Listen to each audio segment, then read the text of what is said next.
This is Spiritual Biz Chat with Kimberly Maska. Inspiration for spiritual entrepreneurs. Join our spiritual family at spiritualbizmagazine.com. Hello, everybody, and welcome. I'm Kimberly Maska, your host of Spiritual Biz Chat, and joining me today and on the cover of our July issue of Spiritual Biz Magazine is John Burgos. And John is the founder of the Beyond the Ordinary show, and I'm sure many of you have heard him and bring on his amazing guests to share their stories about their spiritual journey. And I want John to share some of his story with us because it's very fun, and we connect because we both have that corporate background and have now found our path. So welcome, John. Thank you so much for being here. Oh, it's such an honor to be here and to be on the cover of your magazine. Wow. Thank you. Again, I'm thrilled. What a great opportunity. You're welcome. Well, I love how you have that spiritual side, but you've also managed to create an incredibly successful business around it. So that's what I want to talk about, because I want to make sure that everyone knows they can do it and have you be such inspiration. But how did you end up here in this spiritual path with this incredible business? What's your story, how you got from corporate to where you are now? Oh my gosh. Well, the first thing I want to say is that I think success is spiritual. I think it's what we aspire to in our spirituality, and to think that one is separate from the other really takes us off a path of a lot of suffering.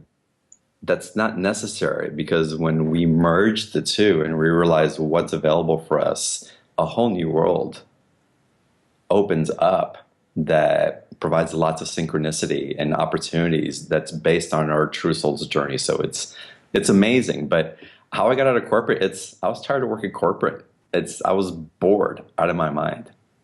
I was bored, and I liked the sense of purpose. I knew there was something else to life. I had great marriage. My kids were awesome, lived in a great house, had financial stability, and it felt empty. I had gotten to this place in my life that I had been striving for years. And I'd worked and did all the right things and lived in the right neighborhood. The kids went to the right school, had a beautiful wife. You know, it all seemed to gel together. And when I got there, it's like, there's got to be something else. And how many of you guys listening are at that space? It's like you can feel there's this other drive, but you're not quite sure what it is. So I was at a point where I left corporate. I started my own business, and I thought that would fulfill me. I'd made a lot of money for somebody else. Let me do it for myself. And I had purpose and I had passion in it, but I got bored really fast. 3 years after owning my own business, like, there's got to be something else. And I reached out for a mentor. And the mentor, I looked all over the place. And the person who I finally wound up working with, she quickly took what was going to be business coaching into personal transformation. I had no idea. The most I knew about spirituality, other than my Catholic upbringing, was I worked with a psychic once a year on my birthday. It's like, okay, what's coming up? What should I watch out for? And all that. And really, that was it. I didn't know about chakras, energy, spirit guides, the law of attraction. I was so ignorant.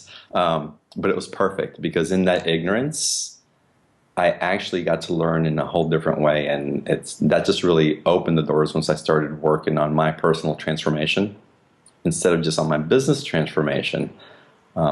Things just changed, because the business is a reflection of what I'm carrying personally.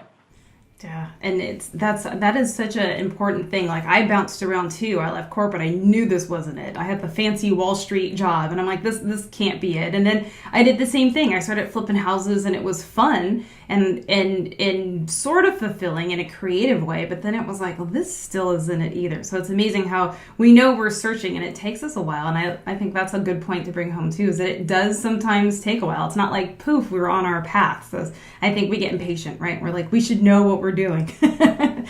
Well, and a lot of times also when we're stepping into the next phase, sometimes we're thinking too small, and we take baby steps because it's safer. And going from corporate to starting my own business isn't necessarily a safe step to take. But there was something beckoning that was larger than that. It's really interesting, because even through corporate, when I own my own business and what I'm doing now, the essence of what I did and do now is the same. So I was always on path. My path is to translate language for other people. So I was doing that in the insurance business. I was doing that for the Hispanic market when I started my own business in insurance. I was translating information so that people could understand what they were receiving, integrate it, and do something with it that was going to benefit them. Well, that's what I do on the show now. So I've always been a translator and a facilitator for people. It's just taken a bigger purpose. So when we can really align and understand what part of our soul calling is, that gift that's innate within us, and you recognize it, it facilitates your path to stepping into that next level of expansion that's awaiting for you, that calling, that empty feeling that says there's something more, you haven't quite stepped into that. It's calling you. And when you can identify some of those gifts that you carry, it sure makes it a lot easier.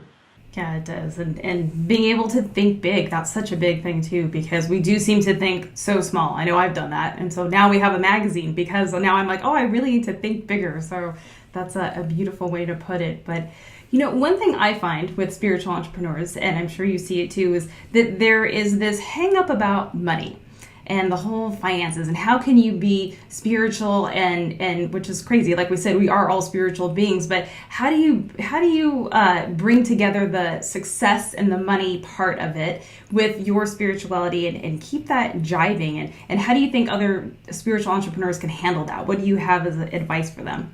It's so funny because I actually had a friend reach out today, and she's a nurse and she's starting a spiritual practice and she channels information. And she was writing me on Facebook, it's like, I have a problem with the channeling, but I'm supposed to prepare some type of offer so that people can go deeper into my work, but I have a hang up with receiving money for my channeling because this information, I get so much just from doing it that seems to be the only exchange that needs to occur. So I wrote her back, and it's like, it's really interesting. I'd say, first of all, as a nurse, if that's not a spiritual practice, I don't know what is, because you're giving. And as a nurse, you're earning a salary. And you're earning a salary so that you can be supported, so that you can have a lifestyle that recharges you, that invigorates you, that gives you a sense of passion and purpose, so that when you come back to being a nurse, because you're not a nurse 24/7, when you come back to it, you're recharged, you're there with purpose, you can show up more fully for people. You need to be supported in that energy. And the same goes with being a spiritual business entrepreneur. All businesses are spiritual. We just label them different things, and we have judgments as to what one thing is when it's not. Everything that we do is spiritual. We're spiritual beings, and you deserve to be supported in that. And so we actually are leaving the paradigm of work. So a lot of us say we're going to work now. I don't work anymore. Someone asked me what I do for work, and I had to pause for about 15 seconds because it threw me off. It's like, oh, hold on a second. What's work? Because this isn't work. It's just who I am. And the new paradigm that we're shifting is it's about being who we are and being supported in that so that we can be examples of what's possible for other people by living in a manner that's possible for all of us now. And so works, it's like the F word, it's the W word. I want to eliminate because it doesn't carry the same vibration anymore. It's not who we are, and it's not the opportunities that we're stepping into anymore. And you deserve to be supported in your passion and your purpose, because as you become that example for other people, your success is going to be the guiding light. It's going to be the beacon that gives other people permission to do the same.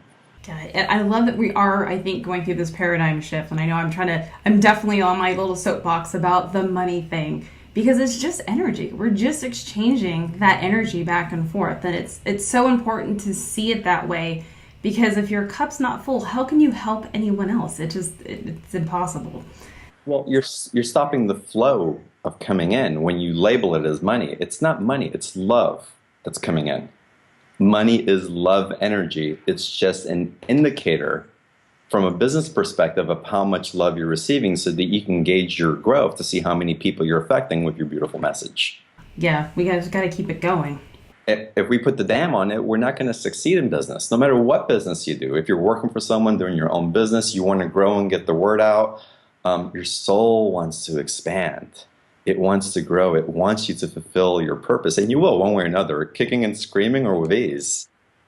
Choose with ease and allow that love, that money to flow in, because if you've got a hang up, a judgment of receiving money for spiritual work, there's something greater at play where you're not opening up to receive because there's a fear of being accepted, a fear of perhaps being rejected, a fear of not being enough, hence not having enough money. There's so many underlying factors in that, and it's not the truth. Make as much money as you can and grow your spiritual business because the world needs you now. Yeah. And that's how we're going to help everybody. I would say, how many people can you help on $50,000 a year after you've paid taxes and your mortgage and your car payment and everything? You've got nothing left to give, but you make $500,000 a year or more. Then you have plenty to give. You can create schools all around the world. You can feed families. I'm like, that's where it is. And you work with amazing other spiritual entrepreneurs, bringing their message out on the Beyond the Ordinary show. And you're in season 11, right? Is that right? We'll be starting season 11 at the end of August. Yeah. Fantastic. Do you see a common thread with your guests as far as that money acceptance thing happens? Or what are you seeing with these? Because you have really amazing people on. What is a common thread that you would say this is what they all do and how they all practice to be able to receive that money in? Oh, that is a great question. It varies on the speakers, but I can tell you the speakers that we have on the show, it's there's just great energy and synergy between us. And again, the synchronicity that shows up when we're on purpose and on our passion, it's really miraculous. And so I find that I tend to attract speakers, whether they're new to shows or barely started getting out there,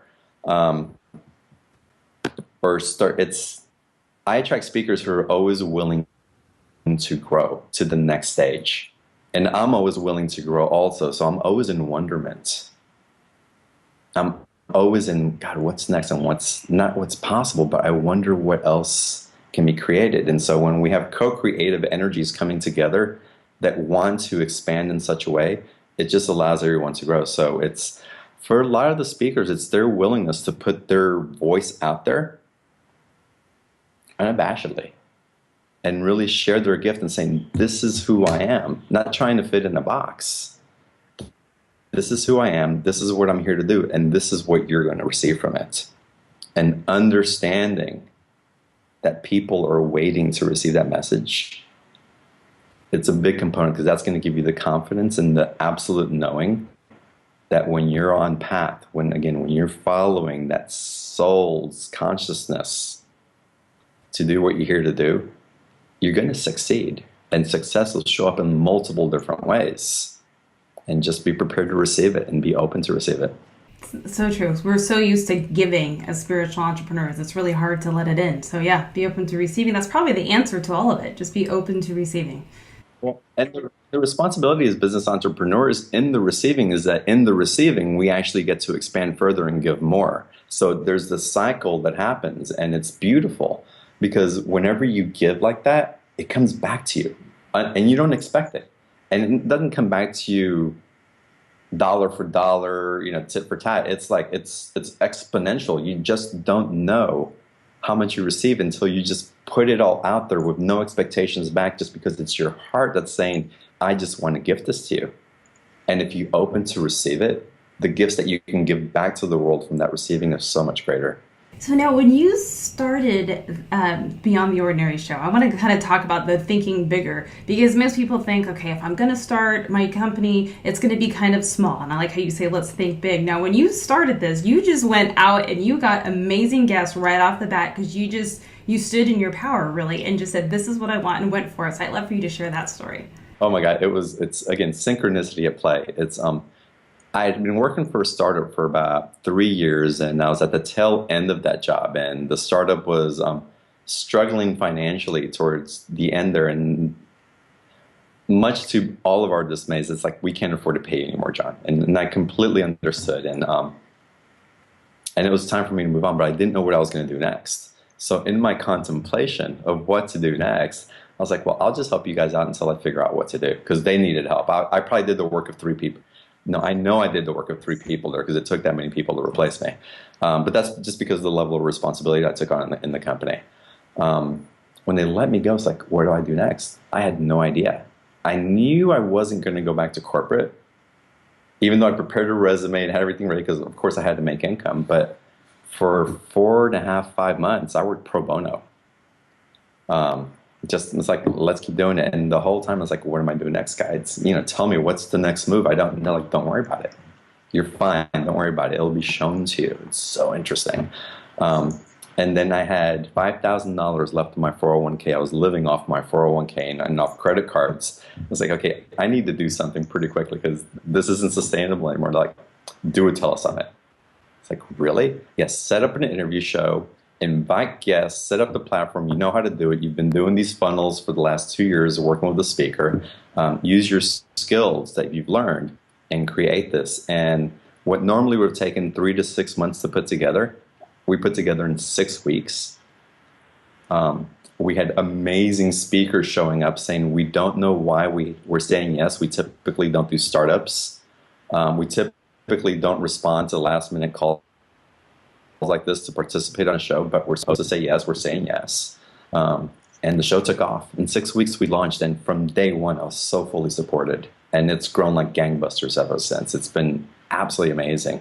And it's not only the financial aspect of it, but the connections that I've made, the friendships with the other speakers, the community that we're building together with each other to support each other and to know that we're not doing this solo, that there's many of us on this path that are here, even though it's not obvious sometimes, we're supporting each other in all these different ways as we open up this market, this transformational spiritual movement into the mainstream. It's been a miracle in the making, and I'm still just filled with wonder every time I reflect back on it. And I'm also filled with a lot of eagerness and wonderment as to what's to come, because there's so much more that wants to grow.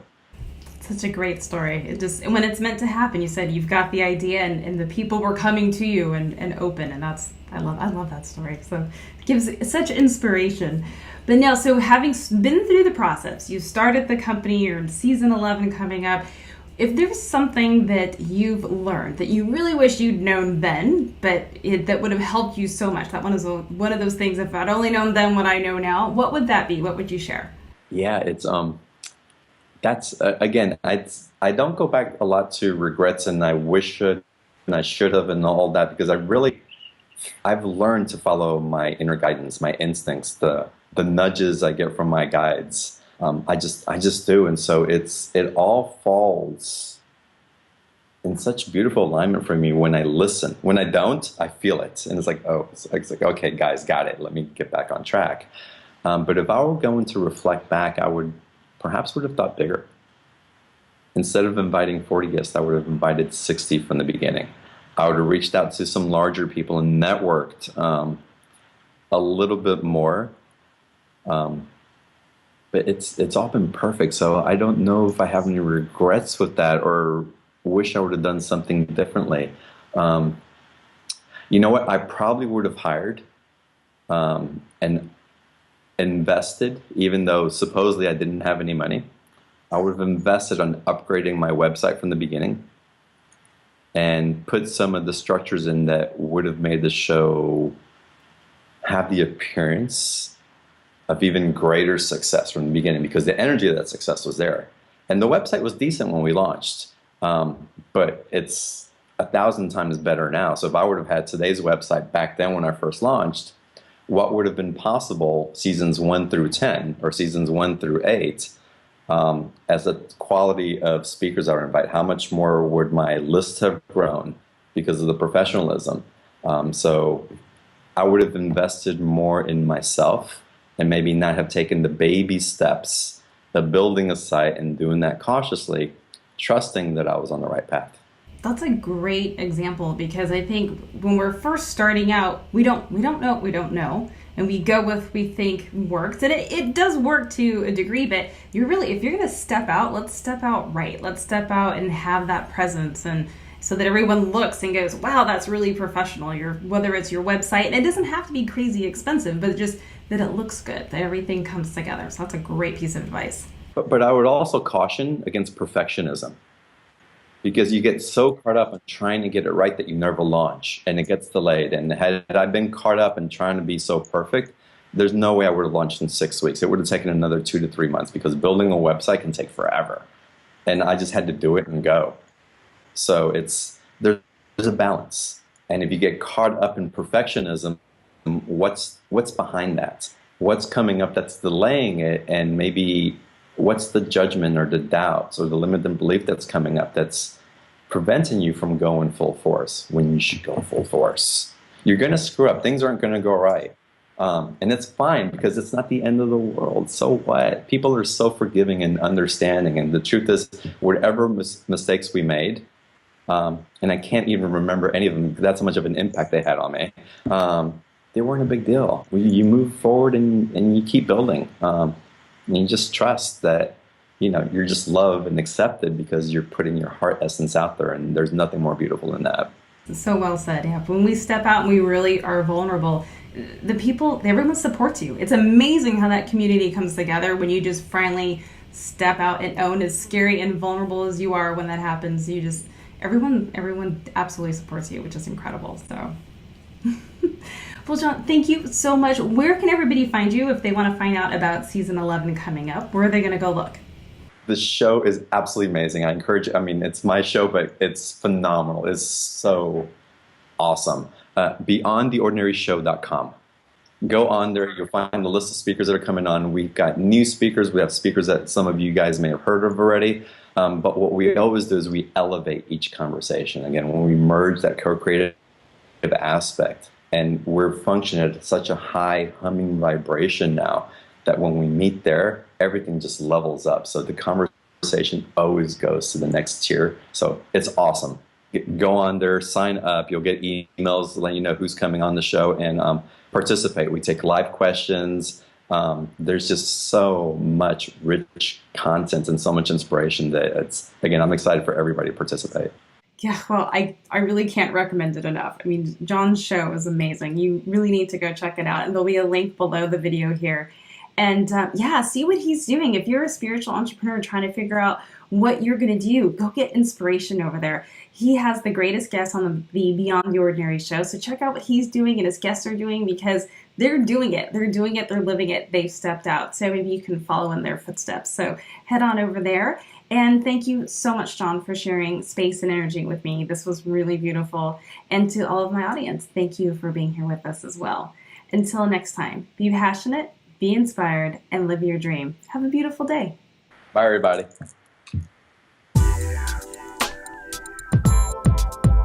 You've been listening to Spiritual Biz Chat with Kimberly Maska. Inspiration for spiritual entrepreneurs. Hear our latest interviews and join our spiritual family at spiritualbizmagazine.com.